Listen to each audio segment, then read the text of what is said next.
PM Shri വിവാദം ഇതും LDF സർക്കാരിൻ്റെ കാലത്ത് LDF സർക്കാർ ഒപ്പിട്ട ഒരു സംഗതിയാണ്.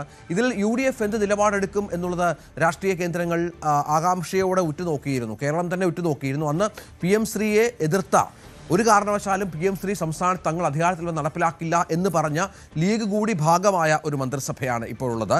പക്ഷേ PM ശ്രീ നടപ്പിലാക്കാൻ സർക്കാർ തീരുമാനിച്ച പശ്ചാത്തലം പിന്മാറാൻ പറ്റില്ല എന്ന് അസന്നിഗ്ധമായി മുഖ്യമന്ത്രിയും വിദ്യാഭ്യാസ മന്ത്രിയും വ്യക്തമാക്കിയ സാഹചര്യം കൗതുകമുണർത്തുന്നതാണ്.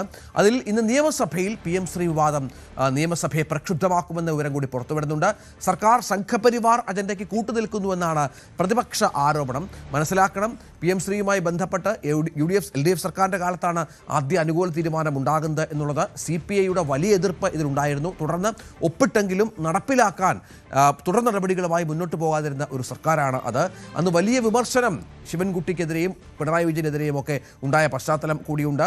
സംഘപരിവാറിന് അല്ലെങ്കിൽ നരേന്ദ്രമോദിക്ക് കേന്ദ്ര സർക്കാരിന് വഴങ്ങി എന്നായിരുന്നു അന്ന് ഉയർന്ന വിമർശനം. അതിന് തുടർച്ചയായി ഇപ്പോൾ സമാനമായ വിമർശനം നേരിടുന്നത് UDF സർക്കാരാണ്, സതീശൻ സർക്കാരാണ്. പക്ഷേ വിമർശനം ഉന്നയിക്കുന്നത് അന്നൊപ്പിട്ട അതേ പ്രതിപക്ഷമാണ് എന്നതുകൂടി ആലോചിക്കണം. ഇടത് സർക്കാരിൻ്റെ കാലത്ത് ഒപ്പിട്ട കരാറിൽ നിന്ന് പിന്നോട്ട് പോകാനാകില്ല എന്ന നിലപാടിൽ റൂൾ 50 നോട്ടീസ് ആയി വിഷയം സഭയിൽ കൊണ്ടുവരാനാണ് പ്രതിപക്ഷത്തിൻ്റെ ആലോചന.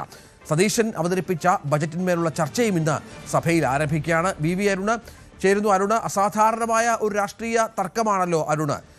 ഒരു കഴിഞ്ഞ സർക്കാർ ഒപ്പിടുന്നു, തുടരാൻ ഈ സർക്കാർ തീരുമാനിക്കുന്നു. സർക്കാരുകൾ തുടർച്ചയാണ് എന്നുള്ള വാദമാണ് പ്രധാനമായി ഉള്ളത്. ഒപ്പിട്ടതിനാൽ പിന്മാറാൻ പറ്റില്ല എന്നുള്ള നിലപാടിലേക്കും കൂടി UDF സർക്കാർ എത്തുകയാണ്. എങ്ങനെയാണ് ഈ വിഷയം UDF സഭയിൽ കൈകാര്യം ചെയ്യാൻ പോകുന്നത്? രണ്ട് പ്രധാനപ്പെട്ട വിഷയങ്ങളാണ് പ്രതിപക്ഷം എന്ന സഭയിൽ കൊണ്ടുവരാൻ ആലോചിക്കുന്നത്.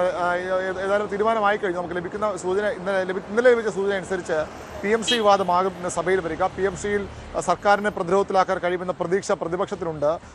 പ്രതിപക്ഷമാണ് ഇന്നത്തെ പ്രതിപക്ഷം സർക്കാരിലുണ്ടായിരുന്നപ്പോഴാണ് എല്ലാ തീരുമാനവുമായതെന്ന് സർക്കാരും പറയുന്നു. അതായത് PM ശ്രീ കരാറിൽ ഒപ്പിട്ടത് അന്നത്തെ വിദ്യാഭ്യാസ മന്ത്രി V ശിവൻകുട്ടിയുടെ നേതൃത്വത്തിലാണ്. V ശിവൻകുട്ടിയും മുഖ്യമന്ത്രിയായിരുന്ന പിണറായി വിജയനും മാത്രം അറിഞ്ഞ് മന്ത്രിസഭ ഇരുട്ടി നിർത്തിയ തീരുമാനമാണ്. അന്ന് അങ്ങനെ കരാറിൽ ഒപ്പിട്ടത് കൊണ്ടാണ് ഇപ്പോൾ ഈ സർക്കാരിന് മറ്റു വഴികളില്ലാത്തതെന്ന് VD സതീശൻ മുഖ്യമന്ത്രി തന്നെ പറയുന്നു.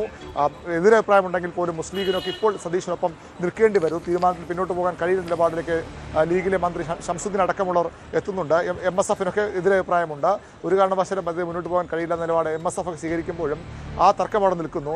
മറുഭാഗത്ത് കഴിഞ്ഞ സർക്കാർ, ഇപ്പോഴത്തെ പ്രതിപക്ഷം പറയുന്നതാകട്ടെ, കരാറിൽ ഒപ്പിട്ടു, പക്ഷേ കരാറുമായി മുന്നോട്ട് പോകാൻ കഴിയില്ല എന്ന് സംസ്ഥാന ഉന്നത വിദ്യാഭ്യാസ സെക്രട്ടറി നേരത്തെ തന്നെ കേന്ദ്രത്തെ അറിയിച്ചിരുന്നു. അതിനുശേഷം ഈ കഴിഞ്ഞ മാസം മെയ് 18-ാം തീയതിയും ഒരു കത്ത് കേന്ദ്രത്തിന് സർക്കാർ ചീഫ് സെക്രട്ടറിക്ക് ലഭിച്ചത്, നിങ്ങൾ ഈ പദ്ധതിയുമായി മുന്നോട്ട് പോകണം, ഇല്ലെങ്കിൽ സംസ്ഥാനം നഷ്ടമുണ്ടാകുമെന്ന സൂചന. അതായത് പദ്ധതി ആരംഭിച്ചിട്ടില്ല എന്നതിൻ്റെ തെളിവായാണ് മുൻ വിദ്യാഭ്യാസ V ശിവൻകുട്ടിയെ കത്ത് പുറത്തുവിട്ടുകൊണ്ട് അവകാശപ്പെട്ടത്. അങ്ങനെ ഒരു തർക്കം, ആരാണ് ആ പദ്ധതിയിൽ പിന്മാറാൻ കഴിയുമോ അല്ലെങ്കിൽ ഇപ്പോൾ കേരളം PM ശ്രീ ഭാഗമാണോ എന്നത് രണ്ട് തർക്കമുണ്ട്. ആ തർക്ക വിഷയം ഇന്നൊരു പക്ഷേ സഭയിൽ വന്നേക്കാം. റൂൾ 50 നോട്ടീസായി ഇത് ശൂന്യവേളയിൽ കൊണ്ടുവരാൻ പ്രതിപക്ഷം ആലോചിക്കുന്നുണ്ട്. അതല്ലെങ്കിൽ വരാൻ സാധ്യതയുള്ള മറ്റു വിഷയം നമ്മൾ നേരത്തെ ചർച്ച ചെയ്ത മദ്യം തന്നെയാണ്. ഇതിലേത് വേണമെന്ന കാര്യത്തിൽ ഇന്നലെ രാത്രിയും പ്രതിപക്ഷ കേന്ദ്രങ്ങളിൽ ചർച്ച പുരോഗമിക്കുകയായിരുന്നു. ഇന്ന് രാവിലെയോടുകൂടി അത് തീരുമാനമുണ്ടാകും. ഒന്നുകിൽ ഈ PM ശ്രീ വിഷയം തന്നെ അതിൽ സർക്കാരിനെ പ്രതിസന്ധിയിലാക്കാമെന്ന ഒരു ശ്രമം ഇടതുപക്ഷം നടത്തും. അങ്ങനെയെങ്കിൽ അത് റൂൾ 50 കൊണ്ടുവരും. അല്ലെങ്കിൽ ഈ മദ്യ വിഷയം വന്നാലും അത്ഭുതപ്പെടാനില്ല. കാരണം UDFിൽ തന്നെ ഒരു ഭിന്നതയുള്ളപ്പോൾ അത് പരമാവധി പ്രയോജനപ്പെടുത്തണം.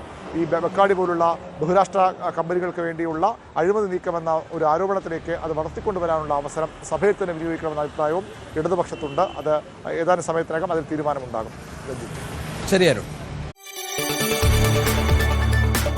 കൂടുതൽ വാർത്തകൾക്ക് News 18 Keralam YouTube channel subscribe ചെയ്യുക.